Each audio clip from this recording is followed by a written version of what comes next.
Hello, hello, everyone. Here to answer your questions. I have a few topics to go over, but just here to answer your questions. It's been a long day for me. But anyway, let me know. I'll get into the first topic, which was about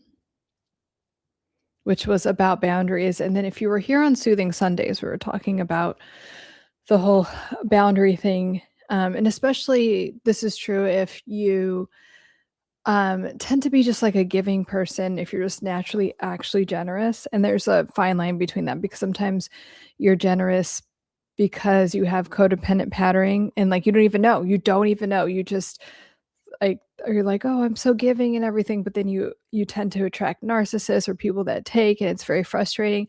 If that's the case and you identify as a giver, you might have some codependent stuff going on, which is okay. Like I've certainly been there, and it's certainly been frustrating, which is why I talk about it.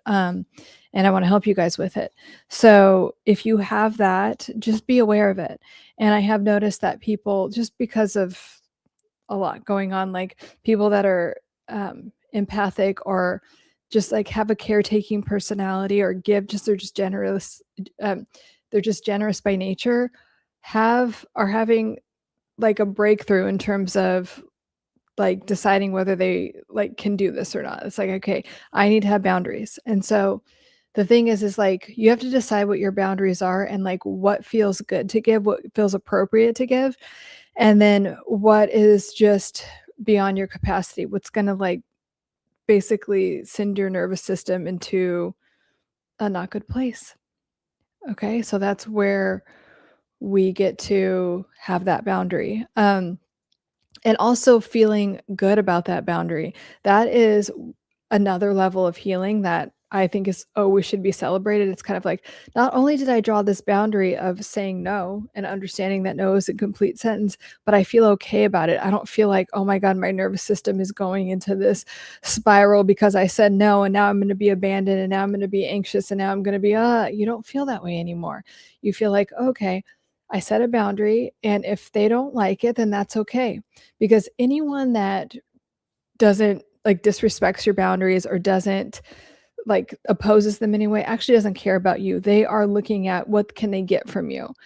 So we want to know the difference. And that is so, I go through that with so many of my clients in my private practice.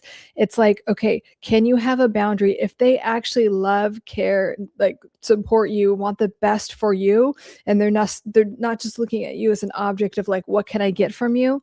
Then they'll be okay with you saying no. And they'll even be okay with like, hey, yeah, can I help you in some type of way? I didn't know that you were having whatever, like if you're tired or like you feel expended, which a lot of people that are givers tend to do, or some people that are getting over certain codependent aspects where they give too much are getting over. Brenda says, hey, hi, Brenda. Um, Suppose you get a chance in acting, what would you prefer? Okay, if you have real questions, let me know. Some people are on here and I'm like, are you drunk? Like, it's fine. But if you are that way, I would recommend that you get a fucking life. And, the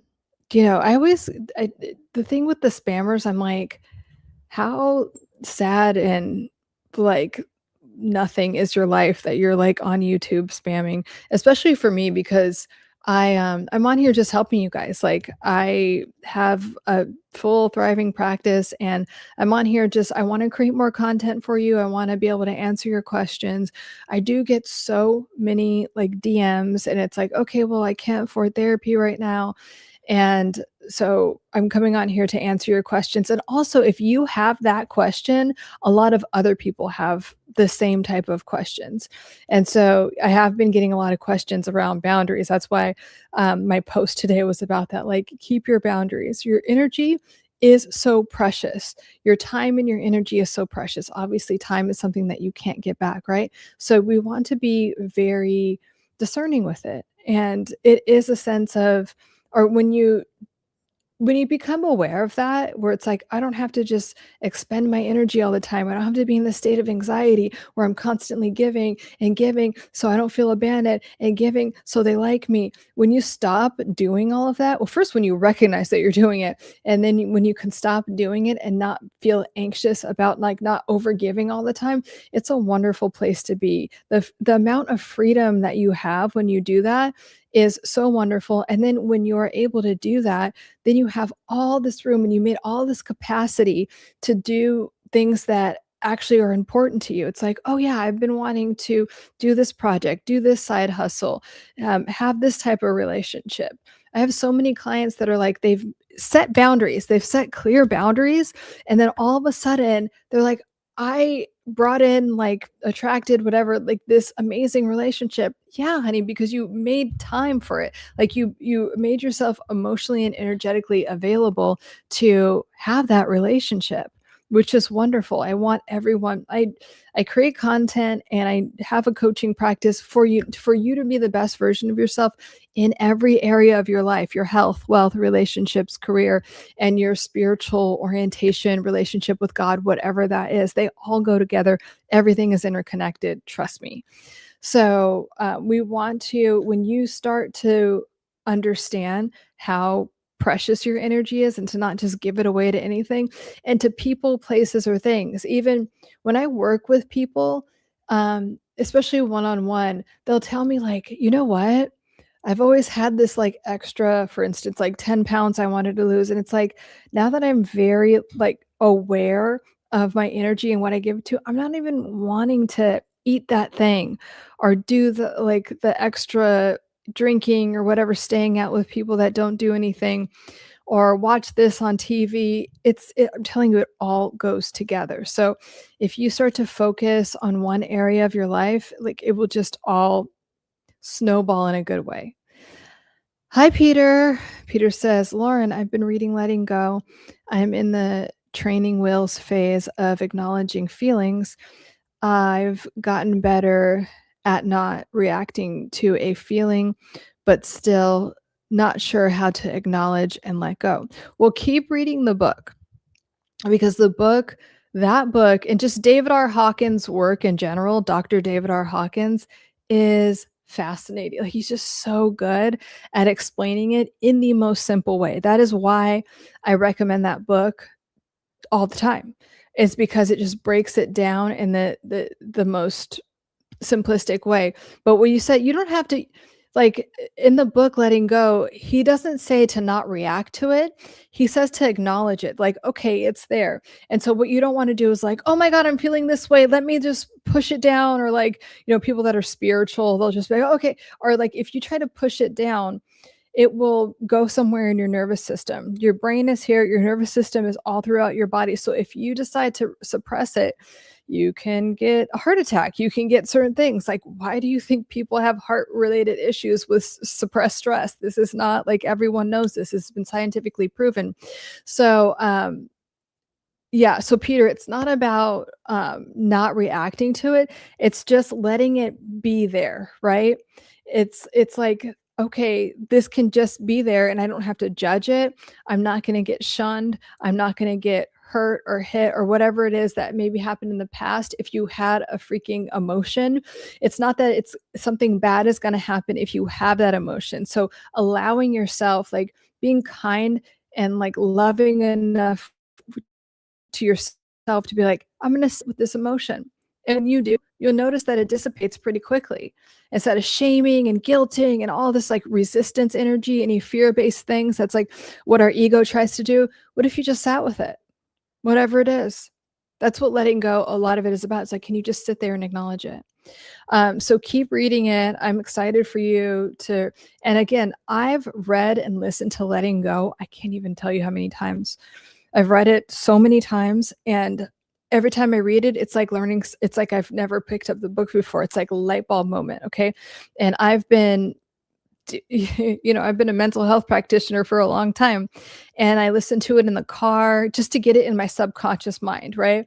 And I tell you guys this too, like, listen to these books when you're cleaning the house, and just so it can get into your subconscious mind, or as you're falling asleep. A lot of people do that. Do it. Like, I love it. So it's just like you're reprogramming your brain. A lot of my content is literally about reprogramming your brain, your subconscious mind, and your nervous system to be the best version of yourself. Your brain is just a computer. It's just like a computer, and we're just running programs. And all I'm trying to get you to do is update your programs to a version of whatever, like 2026, where we're thriving. Okay, that's all I'm here to do, and help you guys in that way. Um, Kurt says, Lauren, I really seriously need help because I have girl problems. Okay, Curtis, let's talk about it. Carla, amen. Hi, Carla. Um, and what is this? Is that Ulias? Ulias, hi, true. Hi, guys. I see some new names here, so that's exciting. Nice to meet you guys. Please let me know if you have any questions, any comments about mental health, psychology, neuroscience, being the best version of yourself, what some people call manifesting. I mean, I love talking about manifesting because it's really it's based in science and psychology. It's manifesting in general terms is about understanding the power of your mind and how powerful it is, and how you literally, it's your video game. It's your video game, babe. And you could literally create anything that you want. And it's really this ultimate like form of empowering yourself. And I really love helping people do that. So if you have any questions about that, let me know. But seriously, I have girl problems and I'm extremely overly dramatic about it. Okay, well, I'm getting the dramatic vibe, and that's okay. Let me know how I can help you. Peter says, yeah, that's what I mean. I take it in and talk through myself and not run into any traffic like a deer in headlights, but I still, oh, I'm sorry, but I sit with it and I'm not sure what to do, but I feel the intensity reduces. Yeah, I mean, it's just a process. And so that's what it is like just being uncomfortable for a second will lead to so much freedom. Anything about like healing and evolution is about that. And if you don't, I was just talking about this with a friend that I met up with that I hadn't seen in a while, actually. We met up for my birthday and like just to catch up and say hi. And we were talking about friends that we have in common. And some of them are just like, yeah, I'm doing the same shit, like almost like proud that they're doing the same shit. And it's like, no, you're not the same. You're worse. Like if you plateau, you're declining. Right. And so, and it's sad. It's really sad to watch people decline. But some people are so addicted to their comfort zone and they're so addicted to not looking at themselves because it's too scary to look at yourself and do actual work that they would rather just call themselves victims or blame everyone else, which is, I mean, a lot of it is that's narcissism, is when you just can't take any type of accountability and you blame everyone else. So that sucks. And but you know what? That's not what we do up in here in this realm. If you're here, we are dedicated and excited about being the best version of ourselves, right? And even when it's hard and it's difficult, I have to tell you, like, I myself have been in the depths of despair about having to look at certain parts that I needed to heal. I mean, that were just from childhood. They were just hard to look at. And then I did, and I'm so glad I did. It led to so much freedom. I stopped like having all these shitty relationships because I was able to heal like the original, aspect of it. So it's worth looking at. And then again, letting go helps you release those. It's a great book for helping you to release that. I have no affiliation with them. I'm not sponsoring them or anything like that. It's just David R. Hawkins' books are very good. I really like his work. Yeah, that's what I meant. Oh, sorry, I read that already. Let's see, but seriously, I have girl problems and Yeah, I read that. My grandmother Oh, I'm sorry about your grandmother. I'm not sure how that connects to your girl problems, but, I'm assuming that you really liked her, Curtis? Um, wait, or is that Curtis? Yeah, okay. Yeah, I'm assuming that you had a close relationship with her, and that is why. But anyway, leave more details if you want. But, I've mentioned this before in other live streams that we've had, like, some people are like the whole, like, victim blaming thing. If you are an adult, like a full able-bodied adult, I'm not talking about someone that has some type of, like, developmental delay, like any type of mental, thing where they can't make decisions on their own.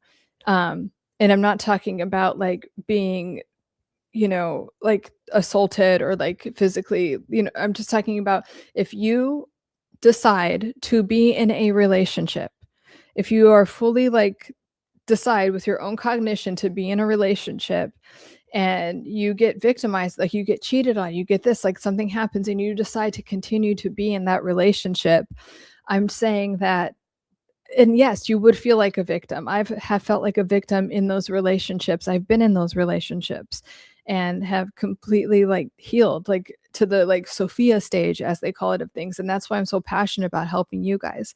But if you can take responsibility for, like, why would I tolerate certain behavior?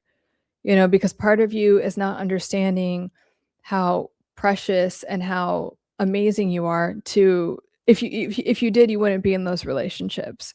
If your value and your self-worth is exactly where it should be, you wouldn't have attracted those relationships. And I could say that firsthand. I mean, I know that logically, but even I had a full master's degree and I didn't completely have my private practice yet, but I was like running like just I kept having these bad relationships and I'm like, what the heck? Like, and I'm telling you, it's not about the amount of education you have, it's about doing the healing. The education I have helps, but it's about actually doing the healing. And if you don't, and there's plenty of people in these streets on the internet that are very unhealed, that don't, and they're just like giving all this advice that they don't take themselves. And it's actually like not even good advice. Everyone was asking me to watch Housewives of Beverly Hills because there's this coach, and she's like a multi-million-dollar coach. She's literally made millions of dollars, and she doesn't take her own advice. Her relationship, I mean, she like puts down her husband. I would never, like when I am in a I'm just like very respectful of the person I'm with. She's not. I she's she constantly says that she's triggered all the time. When you're in a like, I'm rarely triggered. I've done enough work on myself to be like rarely triggered. And when I am, I'm like, oh, let me look at that. Look, not just be like, oh, you need to stop because you're triggering me. Like, you should not be a coach if you're ever thinking and just saying it on national TV. Wild, wild stuff. So anyway, it's just about doing the work. Curtis, but seriously, I hate my life and I'm really hurting. Well, Curtis, I'm really sorry that you're hurting so much. What can what can I do to help you? Like, if your grandmother just died, like, you just have to I mean, grieving sucks, and people do a lot to run away from it.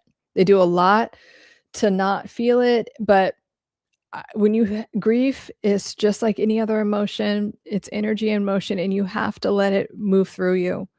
You have to let that move through you. Um, and you have to let yourself feel all the feelings without clinging on to anything. So it's like, I'm not going to stay in this state where I'm grieving. Let yourself grieve and then let it pass through you. And then also, from what I know about people that have crossed over, they want you to live your best life. They want you to not be in a perpetual state of sadness. So what can you do to honor her, your grandmother's memory, and like also do something that would make her happy? Because if you guys did get along, I'm sure she wants the best for you and wants you to do things that would make you happy, actually. Peter says, for me, the title of the book itself attracted me to the situation after you mentioned it. Yeah. Because that's what healing is. Like, some people, on social media, they're trying to be edgy and they're like, "Yeah, you don't need to heal." And I get that because you don't wanna stay in this perpetual state of like, "There's something wrong with me." There is absolutely nothing wrong with you, so I get the resistance to the word heal, but there's an opportunity for you to let something go. The past literally doesn't exist anymore. Like, in this present moment, you decided to be here right now, so you are here in this present moment. That means the past doesn't exist and the future doesn't exist. So if we're hyper focused on the future, we have anxiety, and that creates a lot of illness and mental health issues. And then if we're living in the past and trying to keep the past alive, especially past pain, you're literally re-traumatizing yourself all the time, consciously and subconsciously. So if we could just let go of that, it's like we can acknowledge that sucked. That hurt. I shouldn't have had to go through that when I was a child. Of course not. And we also want to that's why inner child work is so amazing and so powerful. If you could reparent your inner child, it's going to really help. But can you come from a place of like, I am going to decide to release this so the past doesn't have me in a chokehold constantly? Um,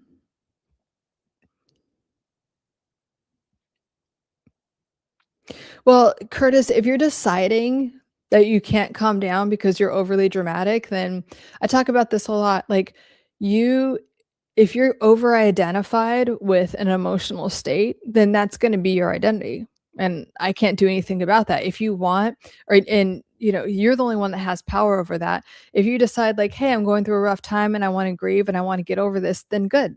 But if you're deciding that I can't and I really blah blah blah and you're like, then that's the state you're going to be in. If you've been here for a while, we did this with Tim. Was his name Tim? I forget. But anyway, he was just always like arguing for his limitations or arguing for what he didn't like. So if you're so addicted to being a victim to suffering, well, I can't do anything for you. If you're just going to sit here and tell me this like the same thing over and over again, then you're addicted to suffering and being a victim. And, you know, I would love helping people, but if you don't want my help and you just like some people will find people like me that genuinely love helping people and they just be like, I can't. Like I've had people hire me and just to like co-sign their bullshit, like, oh, I can't do this and I can't, like, I'm not the one. I will give you your money back. And there are plenty of wealthy people that hire people like me to just like, I'll pay you thousands of dollars just so you agree with me. No, bitch, I'm not doing that. I'm here to actually help people. So you could take my help or you could start every sentence with but. If you start every sentence with but, I can't help you because you don't want help. Peter says, I think the past few months I focused on myself than ever. I think you mean more than ever in my life. The universe through through my situation let me know that I needed it. Adversity brings growth as rough it can adversity brings growth as rough it can be experiencing it. I think I got what you're saying. Um, yeah, so focusing on yourself is important, and life, the universe, God will give you situations to it's like, "Hey, can you do this differently this time?" It's like, "And scene. Okay, take 48. Let's do it differently this time." And that's what adversity can be, and it could be and then else I also think of adversity as like, "Okay, I'm gonna let God, universe, whatever you call it, like, help me out in this situation. I truly believe that you're not meant to suffer. I really do.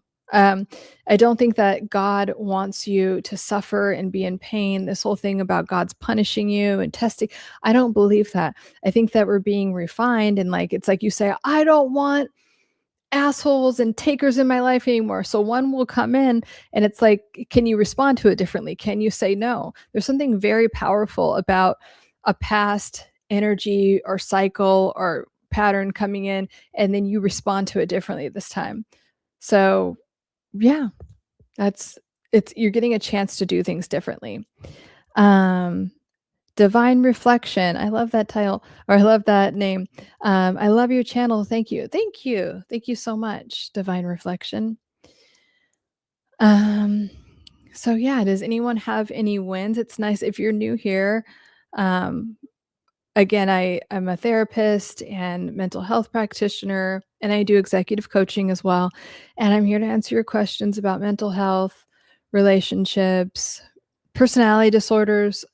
I have a course on thriving after narcissistic abuse and toxic relationships, and I help people. If you watch my content, I'd help people with that a lot. So let me know if you have any questions or if you have any wins to celebrate for the week. You can rewire your brain by celebrate. It could be the tiniest little win, the tiniest little win. Like, okay, today I got up 5 minutes earlier. Today I didn't complain about this. It could be something so small. Today I took extra care of myself. I hydrated myself. I made time for self-care, whatever it is. When you celebrate your wins, you give more and more and more and more momentum to that. It's so important. And it's like a really nice form of self-love too, to be able to do that. So, yeah, let me know, and let me know if you have any other questions, because I don't have many this I think. And honestly, I had, like, such a long day. I didn't look in my DMs, but I'll look in my DMs right now. Oh, yeah, the thing about, ADHD, um, some people it's funny, I had this post about ADHD being a scam. First of all, you probably if you only follow me on YouTube, you probably didn't see it because YouTube, like, shadow banned it, like but anyway, like, what I was saying is, like, I've been diagnosed with ADHD, and I just never let that be my personality, and I never, ever, ever use that as an excuse to not do something, and a lot of people do, and I think it's a way to really, like, disable yourself when you don't need to. I would never tell anyone I've told this to clients, it's like, that doesn't mean anything, and by the way, ADHD is kind of an invented thing because ADHD is just a way for your brain to adapt to a lot of stimulus, and ADHD comes from at some point when you were probably a child, you were overstimulated. Maybe you had parents fighting, maybe you had a lot going on, maybe you were moving all the time. There's something that was going on, and it was too much for your, like, little brain and nervous system to handle at the time. Like, a lot of children need a lot of, like, consistency and stability, and a lot of us didn't get that. No worries, like, it's fine.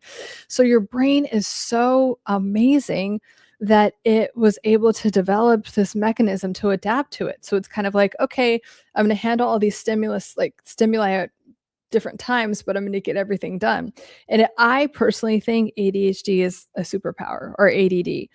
So all I was saying is, like, I think it's a scam. Please do not take drugs for it. I personally don't recommend that. And I'm sure this live stream will get whatever shadow ban or whatever for me saying that, because I am not a proponent of the drug industry and what they try to, like, what it does to the human brain. All these drugs. I'm not into it because you don't need them. I promise you don't need them.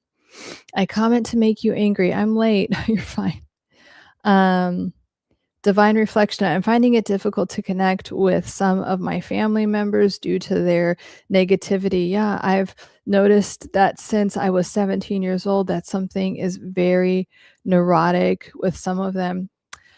I hear you. And sometimes it's difficult. I don't know your exact situation, but a lot of times it's difficult if you are someone that is focused on personal development and personal growth, and certain people aren't in your family. There's often a disconnect, and there's often, um, it's like I call it like a vibrational mismatch. Like, these people are down here in, like, fear-based emotions, and maybe you're not. I'm finding it difficult. Oh, sorry. Okay, you wrote that twice. Yeah, so I completely understand that, divine reflection, and that, it's difficult because when it's with your family, we often have this sense of like they're my family and that's my tribe. I'm supposed to put up with whatever. And if you do start to separate them and you notice this disconnect, there is a grieving process associated with that, a grieving stage, I should say. I definitely had that grieving stage and tried to mitigate, like I kept trying to make it work. And in my case, I'm not saying this is for everyone. In my case, the more I decided to grow spiritually, psychologically, and everything, it just became more of a mismatch because there's certain people that couldn't control me. Um, there's certain people that their words, like they would put me down and it just didn't have the same effect because it's a form of control, right? Like they couldn't manipulate and control me anymore.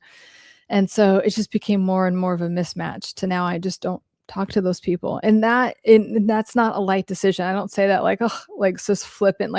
It's it was devastating and I wish it was different, but it's not. So I comment to make you angry. If everyone were tested, they would be diagnosed with AG. I mean, I maybe, yeah. Like I just in the rage that some people had, like you don't even know what you're doing. How are you a mental health professional if you I'm like because I actually care about people and brain health.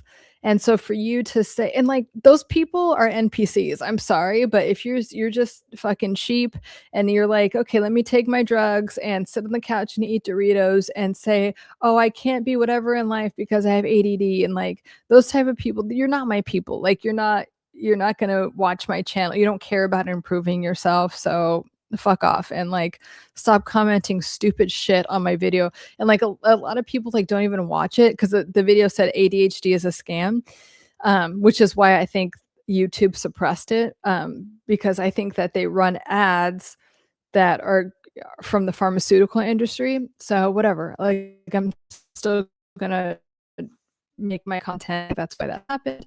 But yeah, because it is, and I'm not okay with people negatively affecting their brains like that. Another person that talks about this a lot is Dr. Amen. Like you say amen, like his name is Dr. Amen.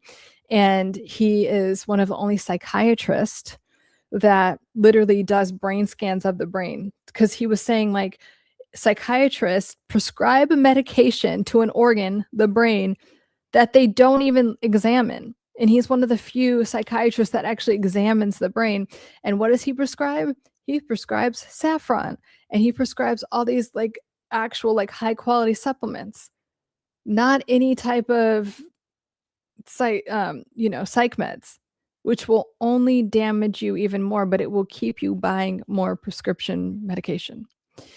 Peter, there is success and learning. There is a success and learning opportunity, and I have my opportunity to handle it different.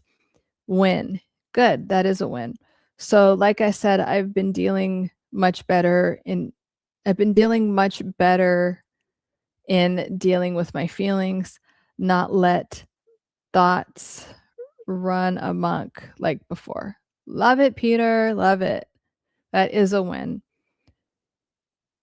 Because when you do that, then manipulative people can't have like a little chokehold on you. And also, you're empowered, you're in control of your life. Hi, Matthew. Divine reflection is my best option is still to keep my distance whilst being, quote, loving. It's tricky when dealing with your family. It is, yes. So I would say, yeah, keeping your distance. And what I mean by that is having boundaries. And what do boundaries look like for you? Not getting involved in the drama, not doing things that make you uncomfortable, not getting involved in other people's stuff, not being a pawn in certain situations. Again, I don't know your exact, like, so it's kind of like you can be loving from a distance. And another thing is that you can separate with love. So you don't have to like amputate, like, fuck you, I'm never talking to you again. But you can detach with love and be like, you know what, I love you, but I can't do this for my own mental health, for my own. And I did that. I mean, and by the way, if you are dealing with someone that's highly narcissistic, they're not gonna like that. They're still you could detach in any type of way, and they're still gonna be like, "You're bad," or whatever. That's okay. They can have whatever reaction they want, and I'm just telling you that because I've firsthand been through that, and they kicked and screamed, "You're being selfish, you're being," and I'm like, "I'm detaching with love from this situation," and if you're dealing with toxic people, they don't like that they can't manipulate and control you, that they can't use you as supply to be a pawn in whatever situation. They're not gonna like it. If they are truly toxic people, they're not gonna respect your boundaries. But you still have to have your boundaries and say, like, okay, I know that they're gonna be upset. I know that they're gonna kick and scream. And I know that that actually has nothing to do with me. And it doesn't, unfortunately. It's kind of like brutal to look at, like, oh, I just set a boundary with people that are my family and they're supposed to care, but now they're upset that I have boundaries. That's an indication of someone actually not caring about you, which sucks. But you still have to have your boundaries. And I'm saying that because I don't want to get to a point where you like hit rock bottom so hard, and that's what happened to me, that it just becomes like so hard and so devastating or so dysregulated. I'd rather you, divine reflection, and anyone that's watching, I'd rather you be in a place where it's like, hey, I can notice that this is unhealthy for me. So I'm going to draw this boundary right now and decide to love you from a distance. I know you're my family, but that doesn't mean you get to abuse me and push my boundaries and make me anxious or like, dysregulate my nervous system all the time. So, and sometimes in the healing process, you notice that you kind of create your own family and it has nothing to do with who's biologically related to you. That's another thing. I comment to make you angry. Also, Lauren, with the utmost love and respect for you regarding ADHD, people aren't as active as we are meant to be. We're not meant to sit and stare at screens. Yeah, I mean, but people like staring at screens. That's what I'm saying. I don't know why you said it like that, like with the utmost respect. I'm literally saying that. Like it's just like people would rather sit and eat their Doritos in front and be like, "Oh, I can't because I have ADHD and I just can't do this and I can't." Yes, you can. I feel like I get, like, a lot more done. Like, the video that I made, I was literally talking about the fact that, like, my day, and I filmed it on a Saturday. So I got up and I started to put my gym clothes on, then I stopped to put water in my thing, then got coffee, then I called my friend giving her advice, whatever. I had one sock on and just pants. I'm walking around and I'm cleaning my house, then I had to hang up with her, and then I'm like, "Oh, shit," like, I have a client to talk to on the phone. I finished getting dressed, talked to that client, did my laundry at the same time, organized my place, had a great phone call because with my clients, we have sessions, but I talk to my clients every day. I'm not like a typical therapist. That's why I'm more of a coach. And then by the time it was 11 a.m. on a Saturday, I had done so much and filmed that video. And did I get it all done linearly? No, like at one point I had one sock on and like I wasn't even fully dressed and like it doesn't matter, but I got so much more done than the average non-neurodivergent person. All I'm saying is like it's a superpower, really. And so we need to stop, like, these labels are to people that are weak and like want to be a victim and want to make excuses so they don't have to do anything that's outside of their comfort zone. They're just like, "Oh, I have ADHD." Okay. See how that works out for you. Um, I come to make you angry. Our ancestors were highly active. Yeah, like we're still meant to be active.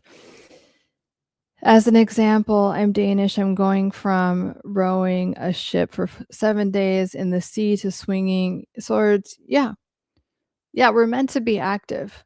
I wake up every day and I work out. Like, I do think it's so important for your mental health to do that. So, and sitting and staring at a screen, I think it's a way for us to consciously and subconsciously be controlled. And that's why I'm saying, like, have your standards for every area of your life, your health, wealth, relationships, and career, and that will stop a scrolling addiction. That will stop. And I'm fine for like a good, if you want to binge watch something, like maybe one day a week or something like that. But if it's like you can't wait to numb out and do that, that's a different thing.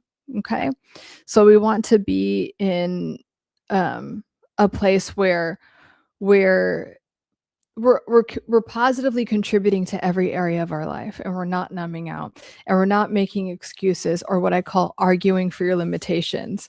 So instead of being whatever, like the best version of yourself, you're saying, oh, you're basically making an excuse for that, and defending like, oh, here's why I can't do that. Okay, well then don't don't come to me with your victim story. Peter, have you read the book The Subtle Art of course, yes. The Subtle Art of Not Giving a Fuck by Mark Manson? Yes, I have. Apparently it is a good read, I'm sure. Comes to Make You Angry will love the title, I assume. I liked it too. So, yeah, I like Mark Manson's work in general. Yeah, I liked his book. James, hi, Lauren, checking in the live stream. Love you. Love you too. Hi, James. Comment to make you angry because I respect you. What the fuck? You're cute when you get angry. Well, okay. I'm glad you think so. But yeah, um, that is, I feel like I'm passionate about what I'm talking about, you guys. And I'm passionate about like, and I do this with my clients, and sometimes I have clients like drop off because they're like, oh, you're not gonna just baby like my comfort zone. I'm like, no, like I'm not gonna help you like just be like less than, like I've had clients that are like, oh yeah, I want to lose weight, and then when I help them put together, so they're like, oh yeah, well, I mean, literally it will be like 20 days in a row. So this thing happened and I couldn't go to the gym. Okay, well, you want me to just like you're hiring me for something and I'm to help you with this, but you won't get past the mental block. And then you have people that are like co-signing your bullshit, but I'm not co-signing your bullshit. So I'm here to help you be the best version of yourself.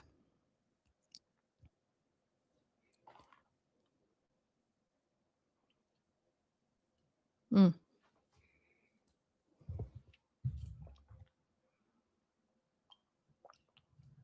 Sorry. Hope you didn't hear me gulp. Let's see. Any wins for you?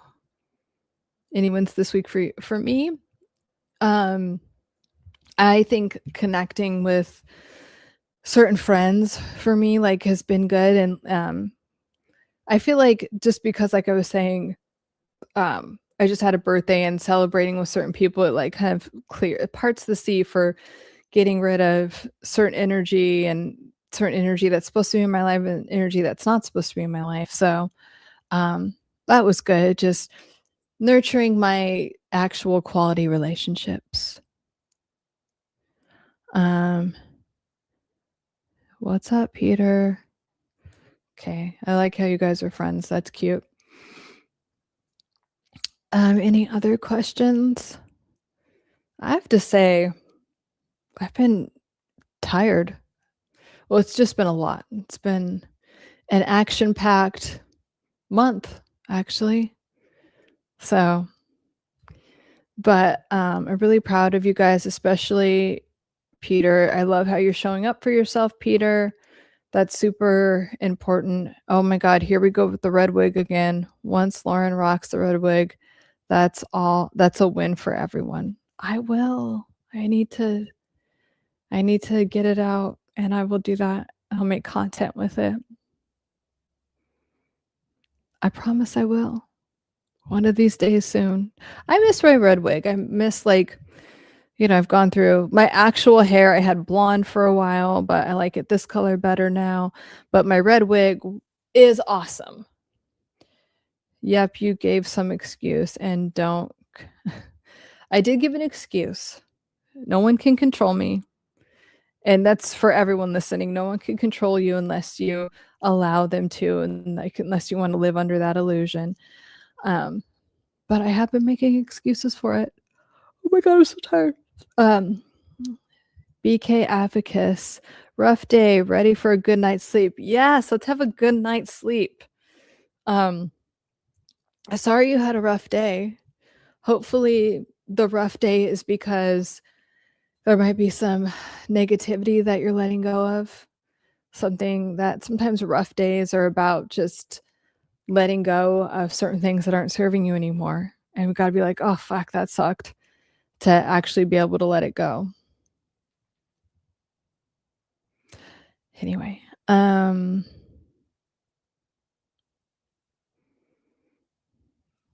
anything else, you guys? Do you have a mantra you typically say every day or remind yourself? It changes, it depends on what I'm working on. Um, but the mantra, I guess I think of it more as a prayer, but it could be a mantra too, is thank you. I learned one time that thank you is the only prayer you need, and I'm like it just resonated so deeply with me, and I'm like, "Wow, that's beautiful and so true."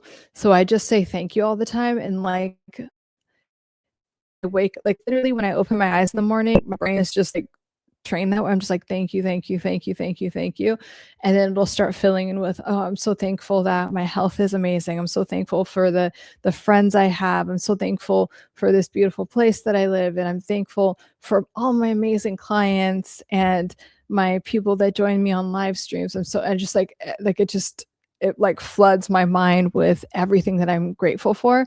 And gratitude is such a potent and powerful energy. So, the one consistent mantra, if you will, I have is thank you. I have a narcissistic story for you, Lauren. Wait, I have a narcissistic story you would love, Lauren. It's unfixable, is what it is. Yeah, most narcissists are like that. It's not yours to fix, even though they make everything feel like it's your fault. Okay, go ahead if Lauren is okay. Um, Hi, Big Pontiac. Greetings. I definitely show gratitude when I meditate. Yes, especially in meditation. Excellent point, Big Pontiac. Like, so when you are in a meditative state, typically your body is more relaxed. And I talk about this more on Soothing Sundays when I'm giving you guys neurological reprogramming tools, because I talk a lot about, okay, slow down your breathing. And if your eyes are closed, getting into that meditative state. And from there, if you can have gratitude, because typically your brain is in a theta state. And when you're in a theta state, your brain is more suggestive. It's more, your subconscious mind is more receptive to new things. So if you can say thank you for this, and even say thank you for things that you want in your life, but saying thank you for them as if you already have them. So thank you for that relationship, or thank you for that amount of money, or thank you for this situation that's resolved, or thank you for my amazing health, as if you already have it when you're in that meditative state, is going to really help. Definitely always express gratitude when you're meditating. Um, Divine reflection, that frequency attracts great things into your life as well. Absolutely, it does. Energy, yeah, like attracts like, it's just been proven in every form of science, nature, like everything, like attracts like. Peter, thanks for sharing your mantra. I guess it lets you focus on things you are thankful for. Yes, that's what thank you does. Simple and meaningful. Yeah, absolutely. James, in everything, give thanks to the Lord first. Yes, absolutely. Absolutely. Period, James. That's it. Like, yes, just give thanks. Um, Pray in gratitude. There's another Bible quote that's like just says like to, but that is the primary one. In everything, give thanks to the Lord first. Like, and everything will fall into place. I comment to make you angry. I had a dark cloud over my head. My what's life, but I know it's from my being. That, yeah, i I think it's really not only normal but important to have moments like that, because it can sharpen our sense of like why, or sharpen our sense of like what our purpose is, why we're here. And I kind of like when I have moments like that, it could be intimidating for me, but it also like heightens my sense of, and sharpens. I don't know why the word sharpen is like very prominent to me right now, but it sharpens my and gives clarity to my sense of why, like my purpose and how I came here to like serve people, which is really important to me.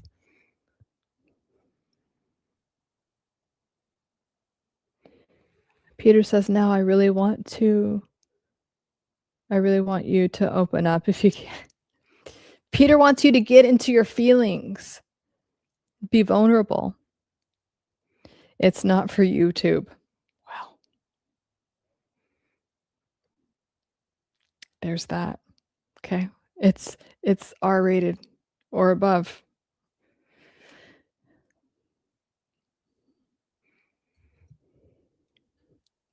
Wow, okay. You guys are funny. Well,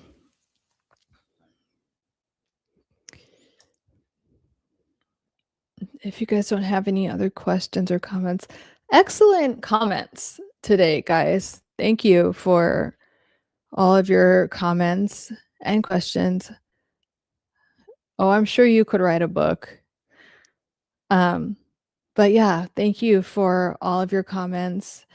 And again, if you have questions, you can DM me on Instagram or TikTok. I don't look at Facebook as much, and my Facebook is my name, and so I just don't check it that often. So, but Instagram and TikTok, I am definitely active on. So, yeah.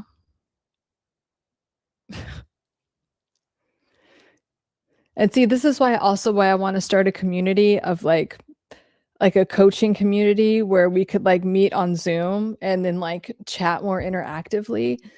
Um, but we'll have to see how that goes. That would be that'd be like a low fee like membership thing, and I'm still sorting out like if I want to do that, what would that look like? But it'd be fun to like be able to like talk, and like do coaching like in a small group setting, and then we could talk where I'm just not reading your comments. No, it's like no, it's not like that. It's just a long and complicated for people who are white collar rabbits, wolves, and lions. Peter, write that down. Oh God. Okay. I comment to make you angry is giving people notes. Well, it was great talking to you guys. If there are any topics, so the next time we'll be meeting is for Soothing Sundays. If there's any like topic that you really want me to delve into and, talk about it from like psychology, neuroscience, quantum physics, let me know. Use AI to summarize it. Oh God. Actually, AI is good for that. I have to say. And you've got Peter's curiosity peaked. I comment to make you angry. You can make a little YouTube video on it, put on your YouTube channel, and we'll watch it, and then we'll discuss it. We can do that if you want. All right, guys, I'm gonna wrap up. It was so nice hanging with you. And I will talk to you soon. I love you guys.